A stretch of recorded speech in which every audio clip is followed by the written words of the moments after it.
Let's talk about the vignette panel. Vignettes are a great way to focus your audience's attention on something specific in your frame, in the center of your frame, typically.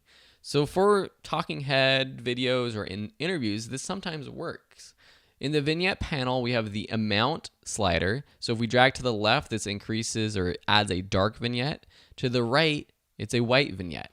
For this panel, we can even type in even further if we want more of a vignette or less of a vignette. The midpoint will increase or decrease the size of the vignette. Going to the left will make the vignette bigger, basically, or decreasing the hole in the middle, or to the right will make it less. I typically err on the side of less because I think vignettes are cool, but it's one way that I can tell an amateur video from a more professional video. Amateur editors tend to add vignettes to everything because it looks cool, but vignettes aren't supposed to be noticed. It's supposed to be very subtle, and it's supposed to just naturally affect how your viewer sees your footage instead of being like, oh, wow, there's a vignette there. So be careful when you're adding a vignette. You don't want it to be too pronounced. The roundness will make it more square or circle. So if I increase the amount a lot, say -10, I can't even do -10, -5 is the greatest amount we can do.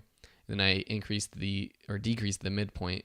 You can really see what the roundness does, making it a perfect circle or more square.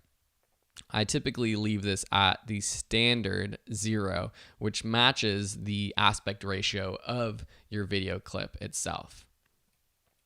And then feathering, and let me actually decrease the midpoint.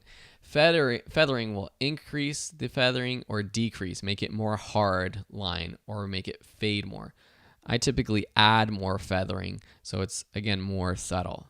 So if I turn this on and off, you can see that it's subtle. You wouldn't notice that it's there if you just saw this film, but it adds a little bit and it draws your attention to the center of the frame. And this is a great idea if you have a shot of something other than a talking head that you want to focus your viewer's attention on, or just for a stylistic approach.